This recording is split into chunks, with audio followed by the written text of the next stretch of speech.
Hey everyone, welcome back. Bigelow Reviews here. I am Brent Bigelow, and I have a new review for you, and that is the Alchemist and Currency's third album together as a duo, and that is Continuance. Like I said, Continuance is this duo's third album together. The Alchemist is one of my favorite producers out there right now in the rap game. Currency is a rapper who's been around for a very, very long time. Both guys have extensive and very long discographies, and they've been making music for a very long time. But if we're being honest, The Alchemist is the reason I'm here. The Alchemist is the reason why I'm listening to this, and The Alchemist is the shit. When it comes to Currency, he's been around since like 2008, in that like 2000s era of rap. I really haven't listened to his music. He's been basically rubbing shoulders with everybody possible in the rap game. Probably popular in rap circles and more popular in inner circles of rap artists and hip hop guys. But to me, he's elusive. He's escaped my listening pleasure until now, and we're here to talk about it. So the Alchemist has been producing beats for a very, very long time. He really got famous around like 2018 with the album Fetty, which had Freddie Gibbs and Currency on it.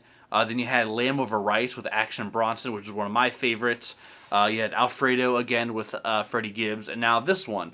All really great albums. Yeah, you even had Bo Jackson and then Super Tecmo Bo with Boldy James that came out just last year. Those being some of the better rap albums of 2021. So The Alchemist has like this pedigree of being a really great producer, and that's why we're here. That's why I'm here to listen to it. My best way to describe The Alchemist types of beats, I always try my best to describe them as like you're driving your grandpa's super souped up 1970 Cadillac Coupe de Ville.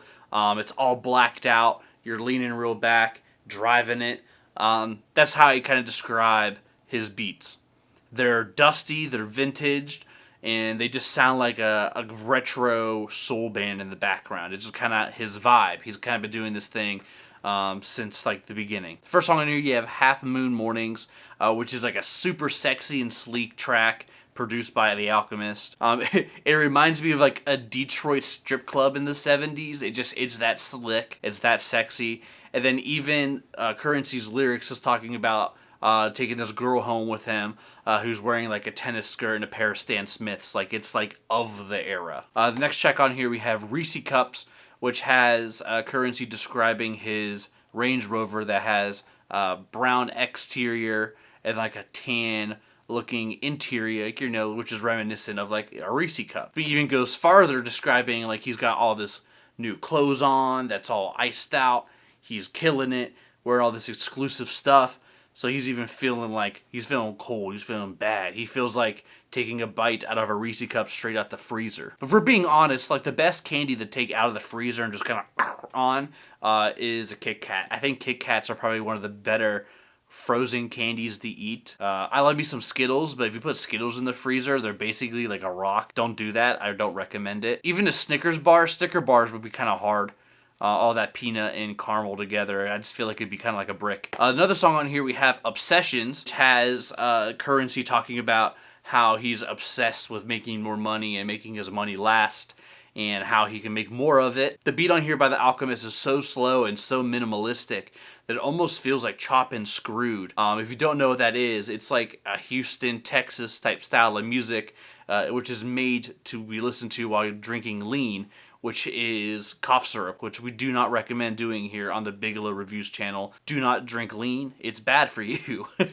But that being said, it has this like very slow and minimal thing going on that kind of works on the track. And then Currency, aka Spitta, is out here just kind of like I said, talking about how trying to get his money up and trying to figure out and always obsessing over these questions on how he can make more money and live this lavish lifestyle that he's been accustomed to. But the contradictory of like the very slow beat and then Spitta just like kind of being super choppy and like a really odd flow through here on the verse, it works. It's very complimentary. It pairs nicely. One of the songs in here that I do like, it's one of my favorites, is Corvette Rally Stripes featuring Wiz Khalifa and Havoc. The Alchemist on here has like a really like brooding sounding beat with these like kind of crazy weird synths going on and like these like really twangy sounding guitars.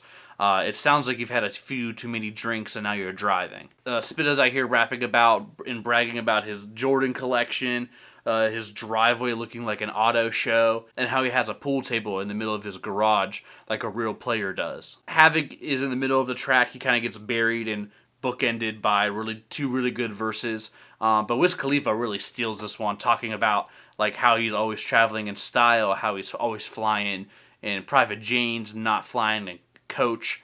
He's rolling joints in the Rolls Royce, hopping out with like 30 joints on himself, and like kind of floating through the crowd and only passing it to people that he messes with. So classic sounding Wiz Khalifa weed song. But it works. I like it a lot. It's one of my favorites for sure. And then when it comes to the rest of this album, it's kind of pretty much the same throughout.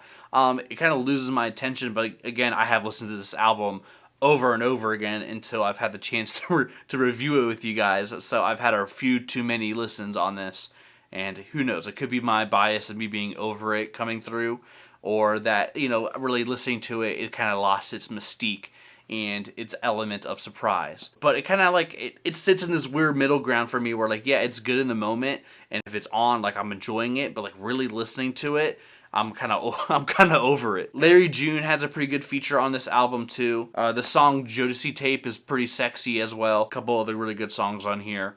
But when it comes to this album as a whole, Continuance it's okay. It's alright. It's not the Alchemist's best work.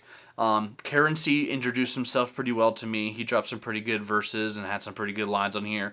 But nothing really worth wowing myself over. But not at all is it a bad album. Like, at all. Like, by far, it's not a trash album. It's really good. I recommend you checking it out. But I'm feeling like a solid 60 on this one. Like I said, it doesn't really wow me. It's good, but it's not like, the greatest thing since sliced bread. But what do you think? Put your scores down in the comment section below. Like, subscribe, and share this video with your friends. Subscribe to the channel. Follow me on Twitter at Bigelow Reviews and at 72BrentNerd27. And I will see you guys in the next one. Biggie out.